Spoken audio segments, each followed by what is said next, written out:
All right, welcome back to the crossover episode of Getting Past the Premium and Be Extraordinary podcast. What's going on, Brett? How we doing? Good, man. Good to see your face. So fun to be back. It's been 2 months, I think, since we did one. We, funny enough, got on last month to do a call. We ended up just talking for an hour and a half. We're like, oh, we probably should have filmed a video. We had some stuff going Great. on that we needed to get through, right? So. Yeah, I love that.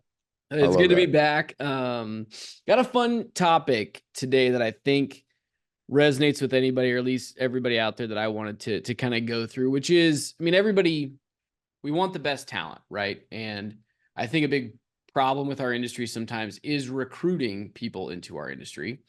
I think it's crazy that more people don't know about our industry and all the different opportunities that it provides. But part of that is we need to be able to bring people in from outside and train them. I think too often agencies are trying to look for already trained people from insurance carriers or other agencies or things like that, which, certainly is one way to go do it. But I think the better, more scalable way is to be able to bring in highly talented individuals and then train them up. So you have the raw skill set, and then how do we bring them, give them the training they need to learn our industry? And that's something I know you guys have put a big emphasis on over the last year. So I thought that'd be a fun topic to dive into, and how you guys are going about systematically training your folks, and everything that goes into that. So give me an overview of what you guys have built so far with your university. Yeah, so yeah, this is a hot topic right now, just within our walls. It's been one of those want to haves for a really long time. And Yeah. then I think as you add enough humans, the want becomes like a need, you Yeah. know? Oh yeah. It's like it would be nice to have turns into like what would have to happen to make this happen because we're having all these secondary consequences from not providing enough training. Yep.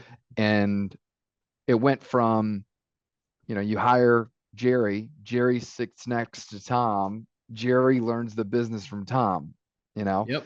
and that works for a while. And I don't know if you're listening to this episode, you go, yeah, that's how we train. I mean, we all train that way for the longest Uh-huh. time. That's kind of how it goes.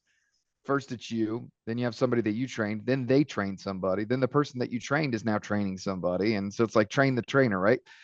And the challenge with that is like it starts to get diluted. And so what we saw is we started to have a break in the way that it was being done. So the adherence to the process started to change as it went from personality to personality. Telephone game, right?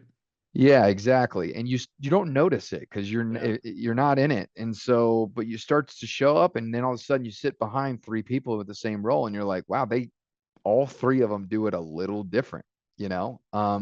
And if it's your personality style, sometimes that's okay, but like how you get from point A to point B, I mean, that's a standard operating procedure like that. I don't believe that that should be based upon your style. That should be based upon what's the most efficient way for us to do it and most optimal based on the agency's tolerance of risk, their E&O, what they think is the right client experience, all the above. So we started to see this as a challenge from multiple aspects, from just the fact that they're doing it different ways.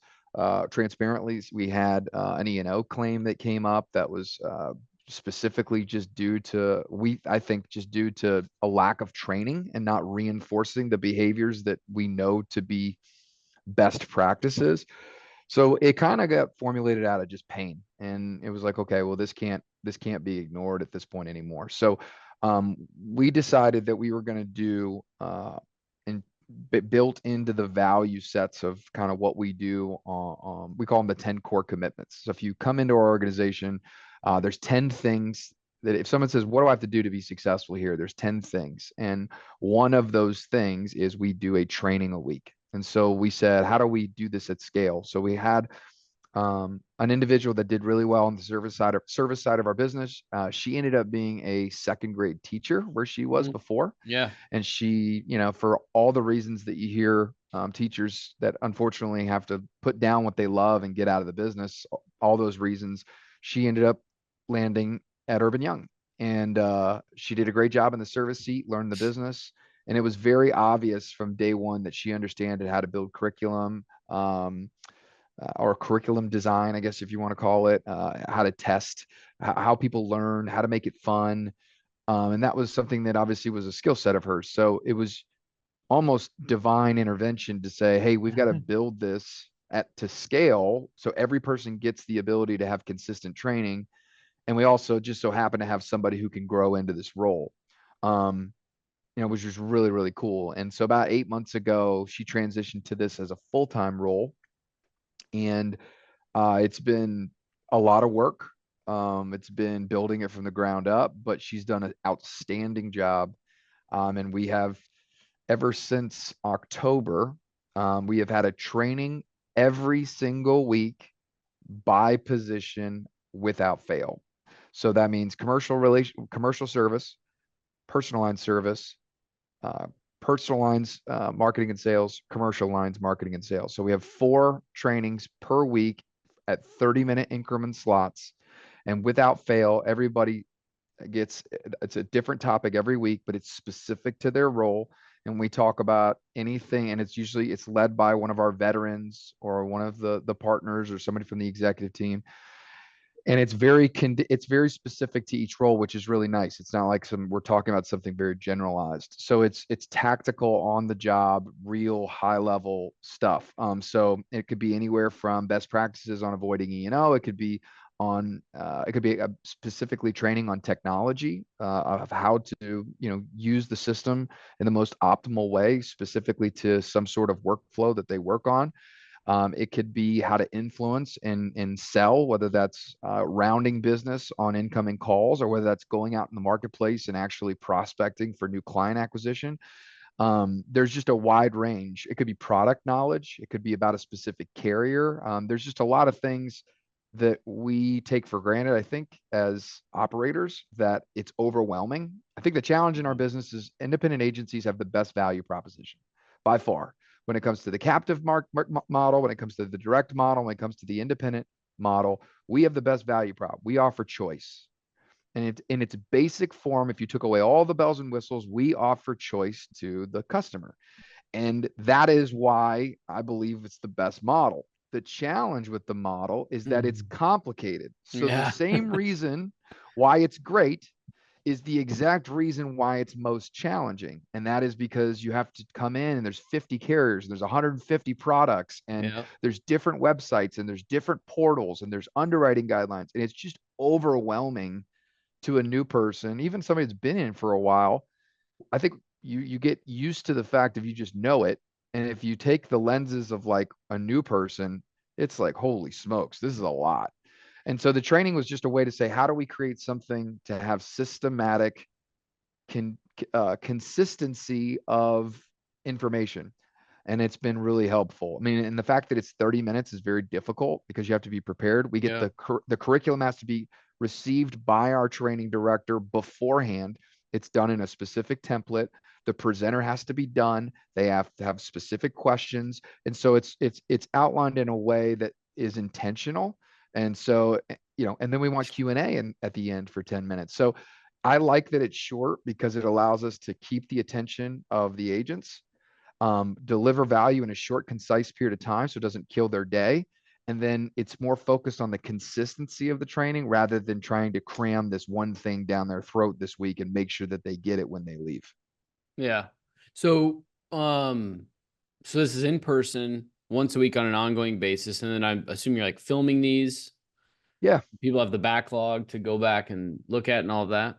Yep. It'll start. The presenter will go for about 20 minutes. They'll go on the curriculum. They'll open it up for questions for maybe 5 minutes. So maybe take 2 questions, which is really cool. It's interactive. And then after that, she has a really cool, if you're doing this at home and you want to do this, there's a program that she found called Kahoot. And it's Oh yeah. basically, it's really cool. She just throws it up on the screen and the questions that the presenter has outlined ahead of time, she puts it on the screen and everybody gets to participate. And whoever wins gets a prize at the end of the week. It's, a gift card or something like that. And so it makes it fun, Yeah. competition. And so the structure of it is just really, it's hard hitting and it's quick. and it's interactive, which is nice because all of us know we probably have 30 minutes time frame as far as just our brains anyway. So the system is built more on the frequency and the consistency Yeah. of being in the training rather than having this in-depth deep dive on a subject, all at once. Yeah. I love that. And we might do Um, like a month. We might have the theme, like, yeah. February is going to be a theme. And so it might be 4 weeks where it's the general theme's the same, but every single week is specific to something within that category. Yeah. Yeah. So she basically designed the template, and then you have different, I'm going to say experts, but Yeah, different experienced folks that are delivering, being the teacher in each segment. right, So she's not the one that has to be the sales and marketing expert or right. whatever. Rod comes in and does that or whatnot. That's right. Because what we found is like, the subject matter experts, they know this stuff. So it's not hard for them to train on it. Yeah. What's hard is the logistics and making sure that everything is it's prep, right? These things are difficult because to have consistency and do it for longevity, I think all of us have had good intentions that get eroded away Oh, after yeah. execution, Oh, right? yeah. It's like we're going to do this and 4 weeks go by and we're like, damn, this is a lot harder than we expected to keep it consistent. So having somebody own that problem has been the game changer. And so having somebody that says hell or high water, like this is part of the scope of what I do every day to make sure that I have everything prepped there, because subject matter expert, I remember I was doing one a month ago and I didn't have my stuff done because I was running around doing stuff and I didn't have my training done. And she's texting me. She's like, hey, I need this by the end of the day, and I'm like, oh, shoot, And so I had to stop. And before I left for the day, I did it. And, if it was just left to my own accord, I probably would have gone on that webinar the next day and just winged it Yeah. because I Yeah. know it, right? But it forced me to keep to the standard, and it allowed her to create the container centered around what I know, and it just goes so much smoother and Yeah. it's consistent. And the other thing on it is the agents and your team has to be able to trust it. Like they have to be able to trust that you're going to start on time. They have to be able to trust that you're going to end on time. And they have to trust that I'm going to take 30 minutes out of my day. I need to know that if I show up to here, it's going to be very valuable. Otherwise, I'm going to tune you out, Yep. because a lot of this stuff is on Zoom, right? So we have certain standards, like you have to have your camera on. There's a kind of a check-in process. So we have some things to make sure we hold people accountable. But at the end of the day, if somebody doesn't want to listen and they're not getting value, they're going to tune you out. Yeah. Yeah. So it's been And that's helpful. on It's them been at cool. that point. Yeah. Yeah. Yeah. Yeah. No, that's awesome. So then, how does that change or maybe walk me through onboarding for a new employee so that, because there's that period they can jump into these trainings, right? But those are going to be weekly on an ongoing basis. How do they get up to speed quickly from being green to, being able to do their job on a daily basis? Not fully trained, not, I know everything, but just I can do my job. Great question. So Lindsay took over the onboarding as well, which was nice because that's always tough because before it was like the team lead had to do the onboarding and they've got their own, they're charged with moving the needle on whatever team or department that they're in. And so onboarding becomes a huge time suck. And candidly, they're not great at it because Yeah. they're solving problems that are way down the line and they forget what it's like to be brand new, honestly. Well, it's not So their what we skill set and, Exactly. yeah. Yeah. And so what we did was we used monday.com for Yeah. project management. And then what we did was we just created a step-by-step, 1 week, 2 week, 3 week, 30-day onboarding for a brand new person based upon their position. So like in the beginning, you're learning about the company. You're learning about what sets us apart, the value proposition, the philosophies that we believe in, what makes us different, how you fit in, why this is, what's the value proposition to you as the team member, value proposition to the client, how we operate, the structure of the organization, what we represent, like high level, you know, Erb and Young avatar, like who is Erb and Young, and then so you understand kind of the components of the whole system. And then we go into actual systems training. So we go into workflows, processes, and technology that you're going to be using that are going to help you be effective at your role. And then after that, we're going into like actual activity based things that you're getting into the activity, like the lowest level tasks within your role to start getting like activity based knowledge, meaning you're Yeah. at hands on. So we just built, that workflow of like, and then it's a lot of it is videos that are embedded into Monday where they click it and they can watch all the video tutorials for each thing that we're talking Yeah. about. And then some of them are meeting with their team lead to go over something specific in office. And then we toggle back and forth to try to make it as engaging as possible, but really taking it and making every single onboarding the same up into a point in which now the training becomes more conditional to what somebody needs, like, hey, they're really good at this, but they need some help with this. That's where the in the field team leads come in to be able to fill in the gaps. And then while they're going through that onboarding, keep in mind that every week we have these planned trainings that no matter if you've been here for 10 years or you've been here for 2 weeks, you're on those trainings and you're slowly, getting dripped on as far as new knowledge is concerned. Yeah, that's awesome. So then can I go back and watch those previous trainings, the weekly ones? Are those in Man, Monday that's as well, or what are you another using? great question. So right now we're saving them. We have them. Yeah. Um, it's not a matter of uh putting them in a place that's difficult. This is the technology Yeah. conversation. We're trying to, well, what's on the board right now is we'll create a knowledge base in HubSpot, which is what we use. And so we want to be able to use it to where AI, you can just type in what you want and AI has the Yeah. ability to go find it. Because it's the problem is you start putting all this stuff in there and it's not a matter of it's there, it's a matter of accessibility. Yeah. And so me as brand new person, like I'm not even going to know where to go. What I'm going to do is I'm going to say, I need help within the field marketing. How do I market to referral sources? And it needs to pull up those trainings. And then I can then access the information that was done 3 years ago. Yep. So to answer your question, we will. That's more of a development thing right now. So we're just saving that, but we have intentions to be able to have like a login on our website where you can go behind the veil and you could just ask it what you want and it goes and finds all the resources from the past trainings that have been done. Yeah, and that'll be through HubSpot. You said that's pretty cool. I didn't know it even Yeah, had they have a technology. product that just allows you to build a knowledge base. And so you feed it what you want to feed it in as far as protocols of how to find stuff. And then you just, it's like a search bar. It's like Yeah. you just ask what you want and it's like your own search index for any Yeah. content that you have in there. I don't so then I don't know if you'll have enough data on this, but I'm curious just maybe your feeling. Do you feel that improving on the training, giving your team, more resources and things has improved your retention of your team members? The retention of the team members.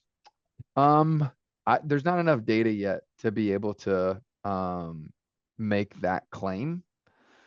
I will tell you that our retention of the client has gone up Yeah. significantly in Well, a short amount of time. that's awesome. Um, and That makes sense. yeah, and then so again, there's not, I won't be, I can't quantify that. I can't quantify that outcome yet. Um, but I mean, in theory, I think all of us want to feel equipped to be able to do our job at a high level, right? Yeah. And when we don't have the training and the resources, sometimes that can be frustrating. I know when I was going to get in the insurance business, I almost went and worked for one of the really big boxes. And the primary reason I wanted to go work there is because they had a university. They had a specific training curriculum because it was so overwhelming to me of coming into an industry that I didn't know.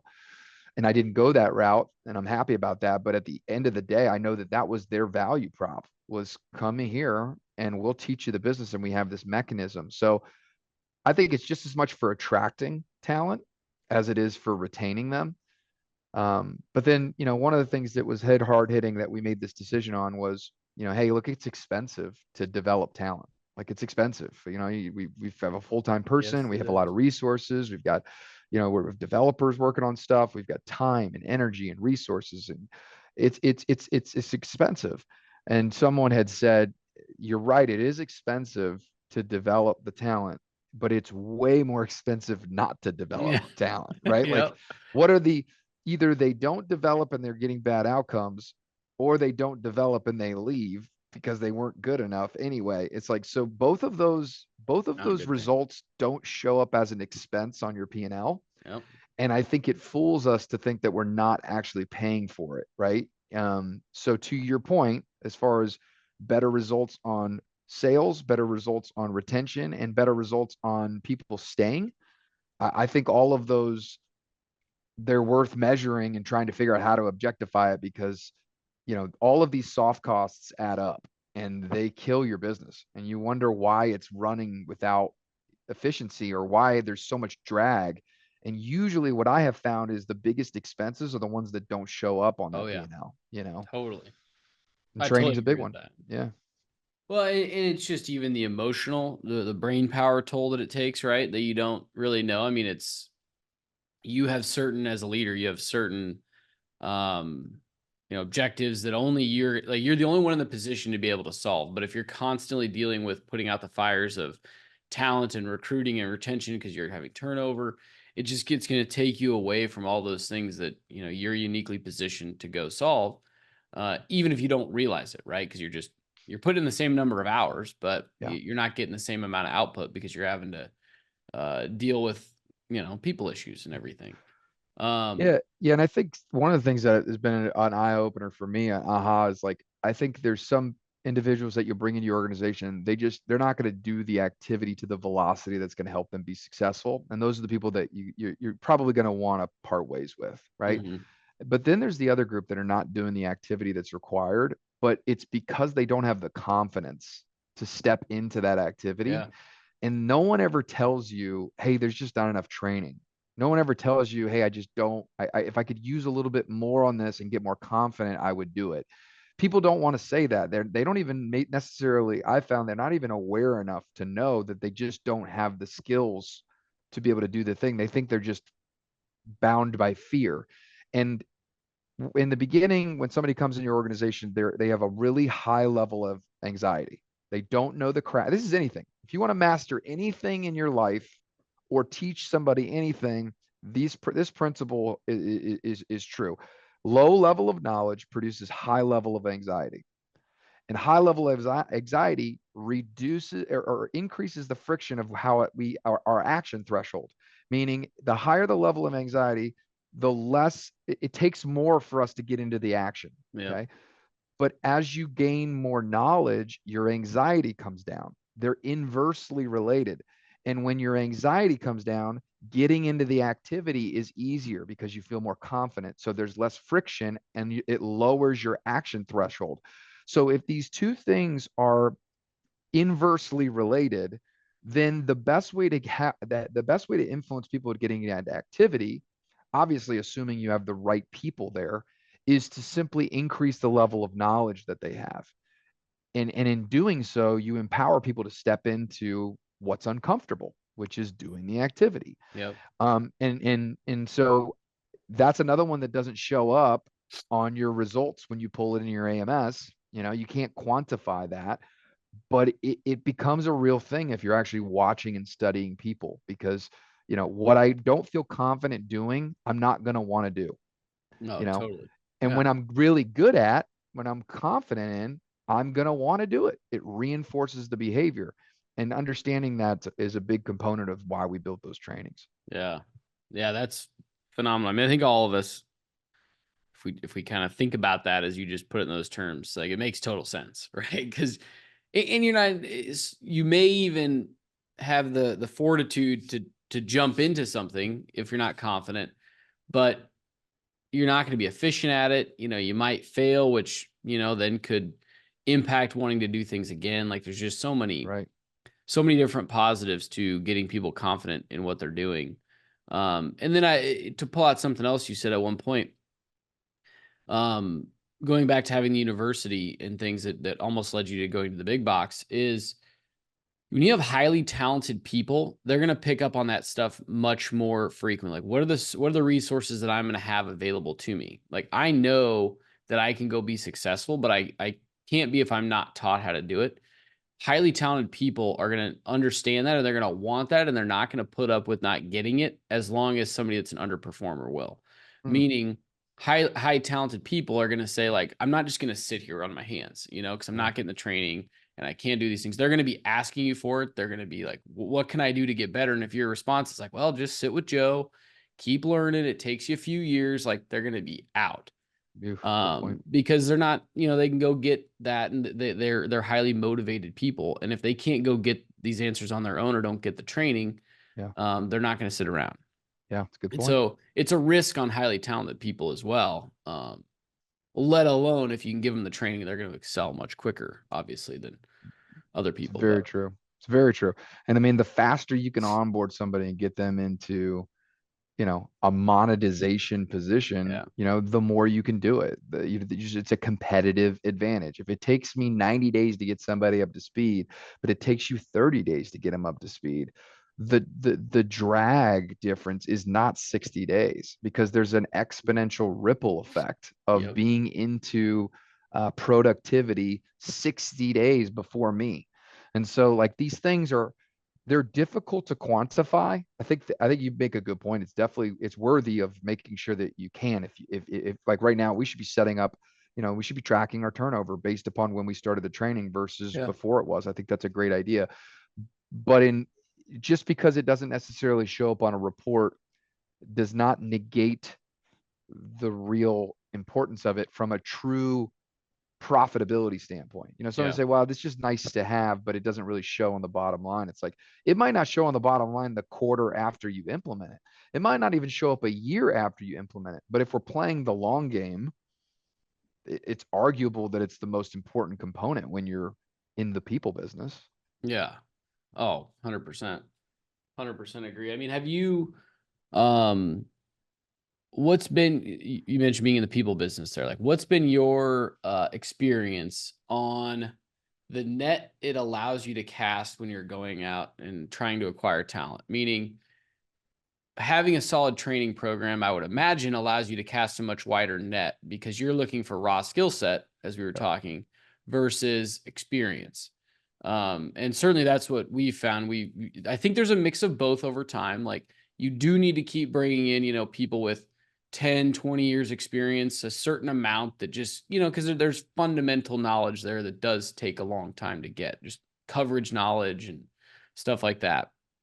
So I think you do have to be filling uh, the talent pipeline with those folks. But I think that's a smaller number if you're growing to the number of just raw talented people that you want to be able to bring in and then train the way that you have best practices to do. And I think that's a much wider net. Maybe talk about your experience around that. Man, that's again, that's a huge competitive advantage, right? If Yeah, if you have if you can pull from a candidate pool of 100 people and I can only pull from a candidate pool of 10 people, it's you obvious, but the I mean, not level many people think of it. number one, you're able to bring you just the price point that if I only have Yeah. 10 and you have 100, the price point that I'm gonna have to bring somebody in is so much drastically higher than you, right? Yep. And so just your margin just gets so compressed and so squeezed if you do it that way. Now, if unless you're pulling from 100 people and it takes you so long to get somebody up to speed. So I 100% agree with that. It's been a huge deal. It's like we say we hire for character and then skill set second, but you got to be able to have an operational justification of that, right? We can't just hire for character if we can't get them the skill sets, Yeah. like so, what we would always hire for, we still do, we hire for culture, we hire for character fit, but for the longest time it just took too long, and that's on us. And it was fine for the person for a little bit, but after a while it's like, man, we can't staff this place fast enough with the proficiency level that we're at. And so it became, then we got, well, let's just find people that are qualified, let's find people that have the skill sets or that have the experience. But then the pool was so small Yeah. comparatively, and we had to bring people in at such a high price point that for a small business where we were at, we couldn't do it. It just wasn't working. So, it says necessity is the mother of all invention. Like I 100% agree with you. If and oh, by the way, it reverses the value. Like so if I can bring you in, you have no idea about the business, but I can get you up to speed. I'm providing more value as the employer. right? Yeah. So Yeah. therefore, I can bring you in at a lower price point, and you'll work your way up to making more money. So it creates less risk for the employer. It provides true value to the team member. By the way, I wanted to go work for that big box at a lower amount than I started at, and they were going to pay me less because they had this training program, right? Yeah. So it's like there's a reciprocation of value that goes beyond just what you make versus the comp plan somebody has, right? Or the carriers that somebody has, and that type of value, it just creates a disproportionate advantage because it lowers your cost to acquire talent.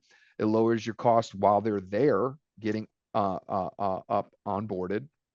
And it also allows you to pick from a bigger pool of people, which doesn't restrict you from if you get into a situation where your velocity of hiring gets significant, because there's going to be seasons in your business where you go, holy shit, we need 4 people. Yeah. Like, where am I going to find four Yeah. people? Yeah. Like that becomes a problem.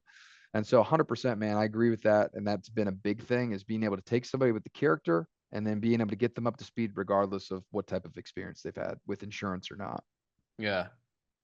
Yeah. And I think a lot of it's just I hear so much, and we've dealt with it where you end up trying to look to other firms that you think are bigger that maybe have some training and all of that. And I mean, to your point, it just gets expensive. And then I also get nervous with some of how do you create loyalty? I guess is what I'm trying to figure out, or trying Mm-hmm. to say is we've had folks in the past or that we've hired from other agencies that leave. I think one was like 6 months. And I think this gal's been to 4 or 5 other agencies in 3 years. It's just because they view it as, a transactional position where I can go get a little bit more money over here, and now I can bounce over here and get a little bit more cash over there because everybody in the circle just pay a little more because I don't have to train them, right? Yep. Yep. To your point, that's where you're putting your resources. And I think Absolutely. I love how you said, like, it switches the value equation. You're, as the company, bringing more value to that employee. I think that creates loyalty long term Yep. because you're bringing them along, you're providing them the opportunity. And if And your compensation models are competitive and everything, then you're good. Good. and growth, man. Like what do we want as people? I want to Yeah. grow. I want to go to a place Yeah. and grow. So like, imagine the gift you give somebody the first time someone showed you the insurance business and you went from infant to toddler, right? Like, and you felt this growth, like, wow, if I could do this, what's available here, right? And like, so giving that to somebody and being able to do that is just, you talk about longevity of somebody staying with you. You can't replicate that. Like, that's truly giving to somebody where they go, man, the company made a big deposit in me, regardless if I stay here or not. I got something out of this place that's so hard to actually put a price tag on the value. And again, it's a reciprocation of value that goes beyond, what shows up in somebody's paycheck. And Yeah. whether it's culture, whether it's connection, whether it's growth, whether it's all these intangibles, at the end of the day, I think all of those matter as far as big time retention and loyalty and, brand and all that good jazz. So Yeah. good thought. No, I think it totally does. How do you guys, maybe last kind of topic before we wrap up, but how do you guys look at all those more uh soft benefits of just like creating the right culture?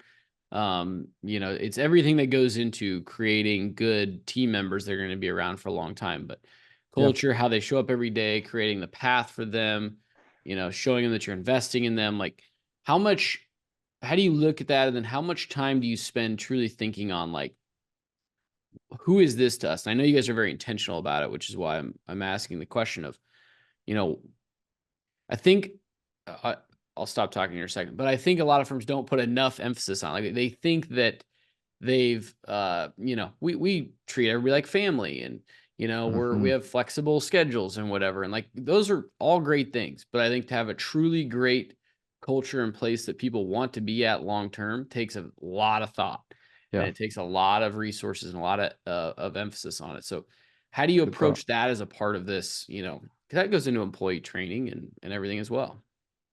Yeah, I mean, I think you got to define what your value in the marketplace is. And so we all are trying to figure out what our, value prop is with the client, but why not approach that same thing with your team members? Like what is the value that you bring that's different than your competitors? Because at the end of the day, they're different processes, but we all are competing with a certain amount of human capital. And whether someone wants to come work with us or the next person down the street has multiple variables involved. And then you got to ask yourself, which one of those variables am I going to go all in on? Right.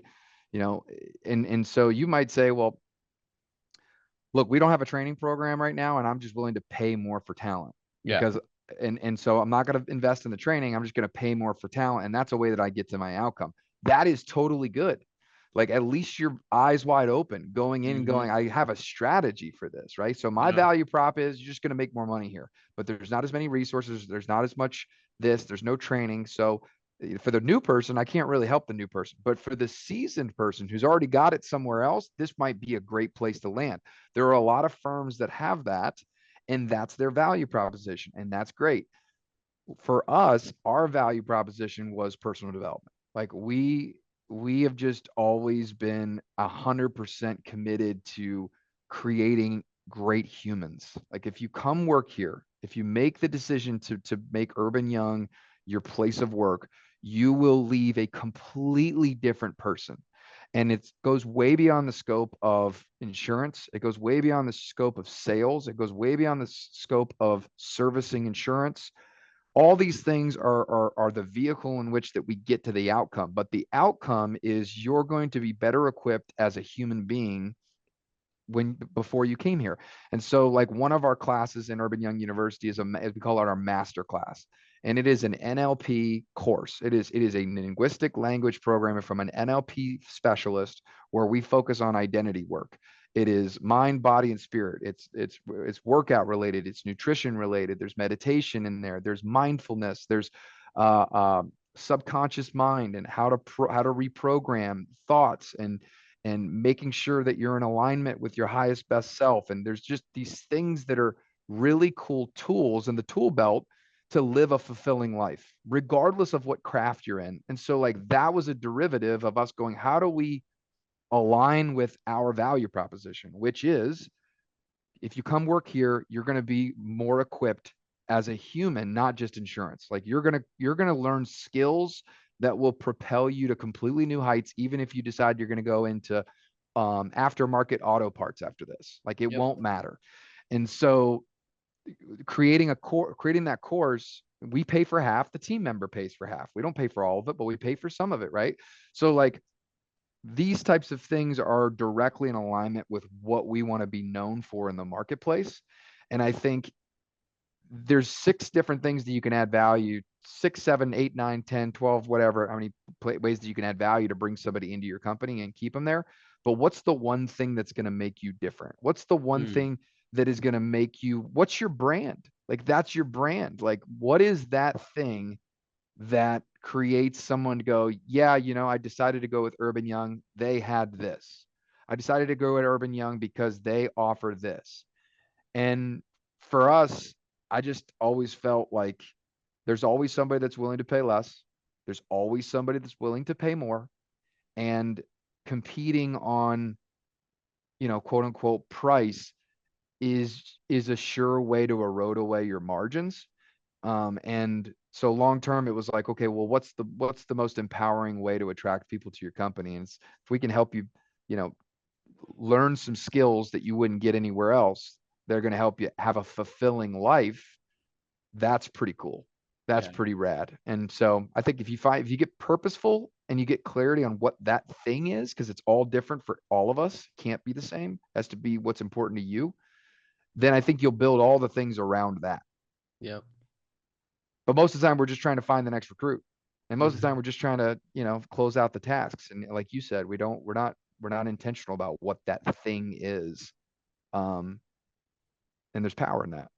Oh, I couldn't agree more. I think being what you said there is being purposeful. I think too often companies, and it's not just in our industry, but we almost make our businesses too vanilla for a lot of different reasons. We don't want to, sometimes it's to not stand out so I don't get, in trouble. Sometimes it's, I want to attract all the people and I want to be, want to be cool Yep. with everybody and like, don't want to ruffle any feathers and all that stuff. But I think more and more, and something that I've certainly learned over the years is, and I'm going to steal a term that I've learned, is your vibe attracts your tribe.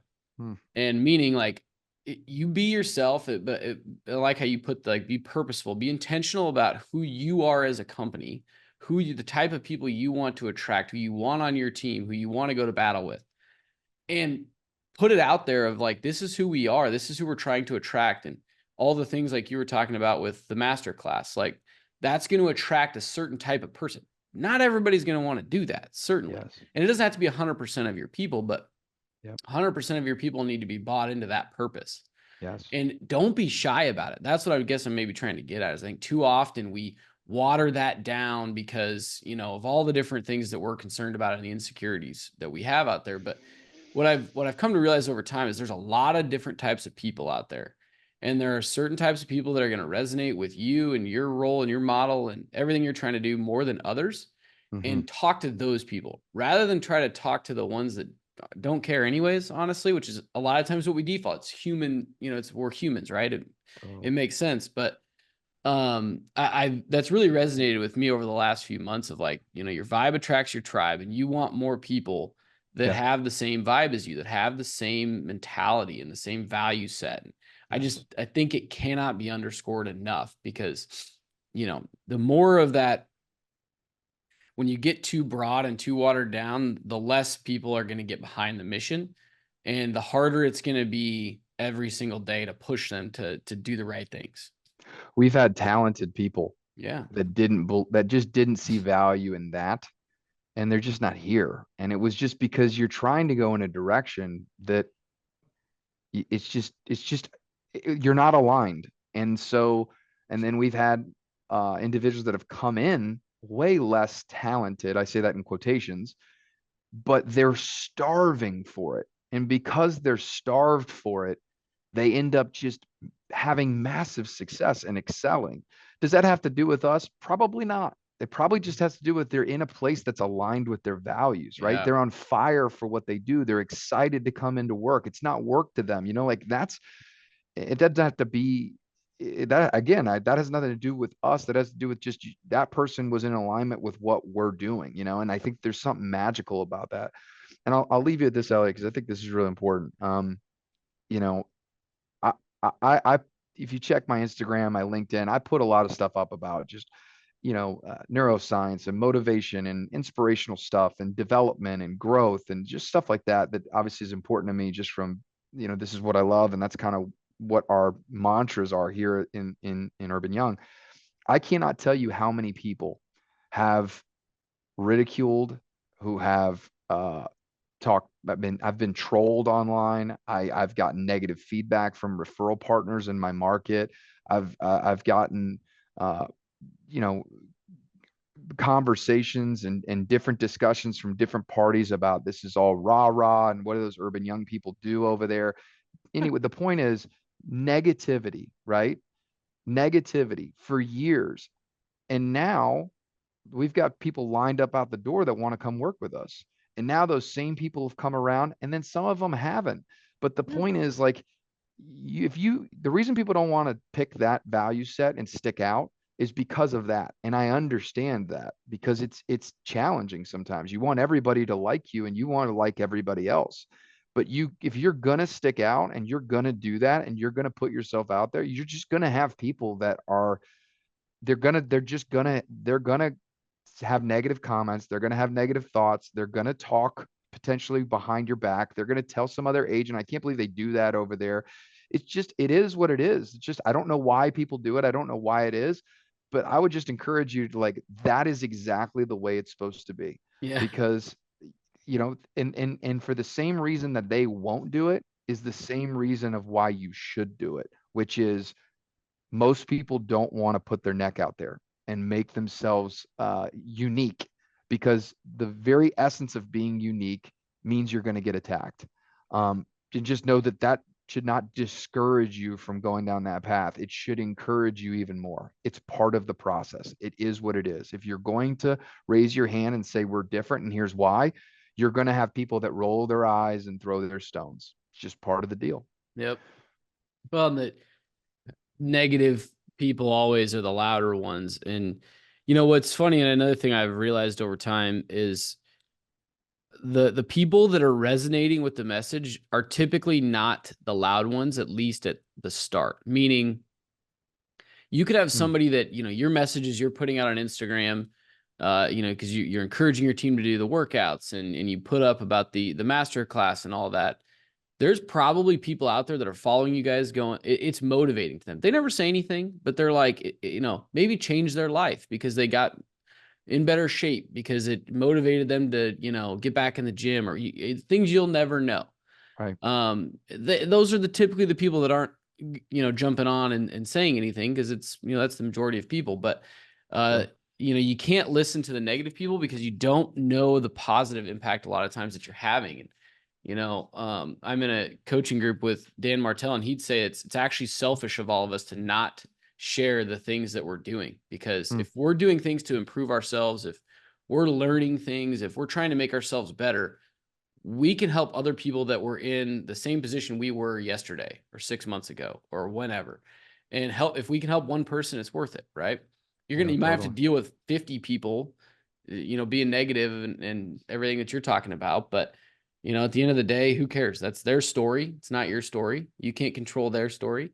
And you just got to keep showing people how you're showing up and what you're doing. And when you do that, you know, you might be able to change some lives. And There you at the end go. of the day, you're going to attract the people in your business that you want and that you can have fun with every day.